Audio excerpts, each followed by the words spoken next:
Hello दोस्तों, स्वागत है आपकी अपने यूट्यूब चैनल्स में। तो आज हम पढ़ना शुरू करते हैं 11th क्लास के मैथ्स को 1.2 को 1.1 के पूरी एक्सरसाइज का सभी क्वेश्चंस को डिस्कस किया है मैंने पिछले वीडियो में, तो आप वहाँ से उसको देख सकते हैं। हम शुरू करते हैं। इस एक्सरसाइज को बनाने से पहले हम इसके कंसेप्ट के बारे में थोड़ी सी चर्चा कर लेते हैं, ठीक है। तो इसमें कहता है, सबसे पहले यहाँ पे दिया गया है कि रिक्त समुच्चय क्या होता है, यानी कि एम्प्टी सेट हमारा क्या होता है हमारा एम्प्टी सेट, इसके बारे में ही हमें डिस्कस करना है। तो ये एम्प्टी सेट को ही हम नल सेट कहते हैं और एम्प्टी सेट को ही हम जीरो सेट कहते हैं। एम्प्टी सेट को रिक्त समुच्चय, नल सेट को खाली समुच्चय और जीरो सेट्स को शून्य समुच्चय कहते हैं।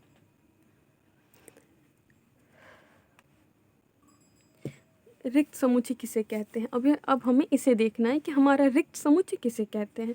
रिक्त समुच्चय वैसा समुच्चय है जिसका केवल मिडिल ब्रैकेट हो, अवयव न हो, रिक्त समुच्चय कहलाता है। It is denoted by 5। ये तो बस मोटी मोटी बातें हो गई कॉपी सजाने के लिए, लेकिन अब हम इसके कंसेप्ट के बारे में चर्चा कर लेते हैं कि ये होता क्या है हमारा रिक्त समुच्चय। तो रिक्त समुच्चय हमारा क्या होता है, इसको पढ़ने से पहले हम आपको बताते हैं कि आप अगर हमारा वीडियो देख रहे होंगे तो ये कॉमन सी बात है कि आपके हाथ में फ़ोन होगा। तो आपने जब अपना फ़ोन ख़रीदा होगा तब आपके फ़ोन में काफ़ी कम फंक्शंस रहे होंगे, ठीक है। जैसे कि आपका जो एल्बम हो या फ़ोटोज़ हो, वो तो पूरा ही खाली था, पूरा ही क्या था, एम्प्टी था। तो जो एम्प्टी था ना, उसी को हम एम्प्टी सेट कहते हैं। जैसे कि कोई भी बच्चा जन्म लेता है तो जन्म लेते ही उसके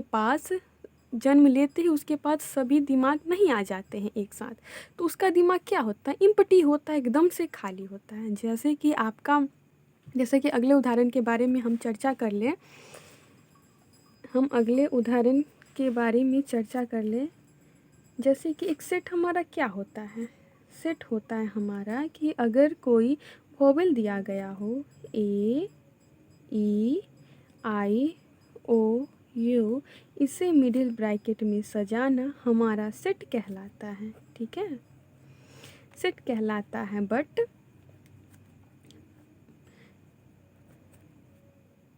इट इज एम्प्टी सेट। देखो, अगर कहा जाए कि अंग्रेजी वर्णमाला के सभी स्वरों के समूह को लिखिए तो हम इसके मिडिल ब्रैकेट में लिखेंगे, ठीक है। तो यह हमारा सेट होगा, बट एम्प्टी सेट नहीं होगा। अगर इन सभी अवयव को हम गायब कर दें और केवल मिडिल ब्रैकेट को लिखें तो इसे एम्प्टी सेट कहा जाएगा। एम्प्टी सेट के उदाहरण को हमने आपको समझाया है कि एम्प्टी सेट में क्या होता है। एम्प्टी सेट को हम डिनोट करते हैं 5 के द्वारा, ठीक है। अब आगे देखते हैं, परिमित समुच्चय और अपरिमित समुच्चय क्या होता है। परिमित समुच्चय और अपरिमित समुच्चय क्या होता है। फाइनाइट एंड इनफाइनाइट सेट्स हमारा क्या होता है। तो परिमित समुच्चय एक ऐसा समुच्चय है जो रिक्त है अथवा जिसके अवयवों की संख्या निश्चित है, उसे परिमित समुच्चय कहते हैं। जैसे कि हम बोल सकते हैं कि अगर हम आपको कहें कि अंग्रेजी वर्णमाला के सभी स्वरों का समूह, तो आप क्या लिखोगे, आप लिखोगे ए ई आई ओ यू, यही तो लिखोगे। तो ये तो निश्चित हो गई ना कि अंग्रेजी वर्णमाला में केवल और केवल 5 स्वर ही है। तो यह हमारा क्या हो जाएगा, परिमित समुच्चय हो जाएगा, परिमित समुच्चय हो जाएगा। अगर हम आपको कहें कि 5 और 9 के बीच के सभी प्रकृत संख्या को बताएं, 5 से 9 के बीच के सभी प्रकृत संख्या को बताएं, सभी प्रकृत संख्या को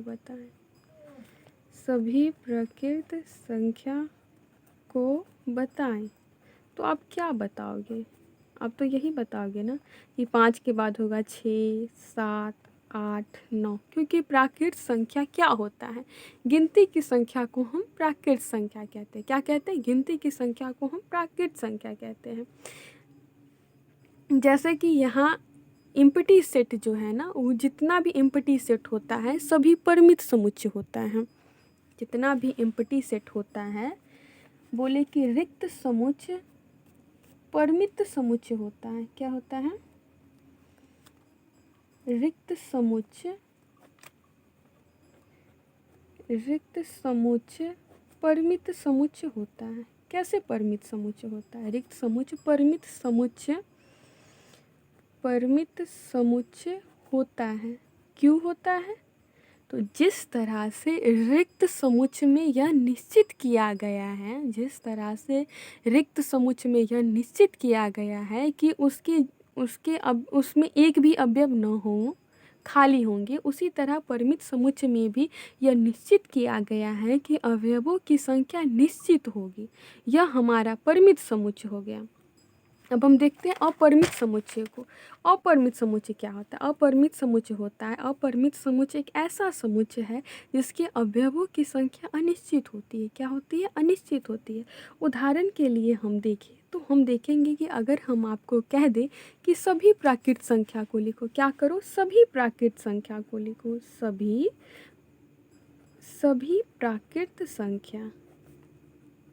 सभी प्राकृत संख्या को अगर हम लिखें तो कहाँ से शुरू करेंगे? प्राकृत संख्या, चूँकि गिनती की संख्या को हम प्राकृत संख्या कहते हैं, तो 1 2 3 4 dot dot dot dot infinitive तक जाएगा। ठीक है, जो कि निश्चित नहीं किया गया है कि कितनी संख्या दी गई है इसमें। ठीक है, यही हमारा अपरिमित समुच्चय होता है।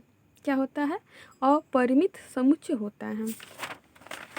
आगे दिया गया है सामान्य समुच्चय। सामान्य समुच्चय क्या होता है? यहाँ पर दिया गया है, यदि कोई दो समुच्चय ए और बी दिया गया हो, तो अगर ए का सभी अवयव बी में है और बी का सभी अवयव ए में है, तो ए इज इक्वल टू बी सामान्य समुच्चय कहलाएंगे। जैसे देख लो, ए में दे रखा है 1 2 3 4 और बी में दे रखा है 3 1 4 2, तो क्या हमारा A is equal to B equal set है। तो ये जो एक्सरसाइज है ना 1.2 के कंसेप्ट का जो क्लास होता है वो इसमें क्लियर हो गया है, और इसके क्वेश्चंस को हम अगले वीडियो में करेंगे।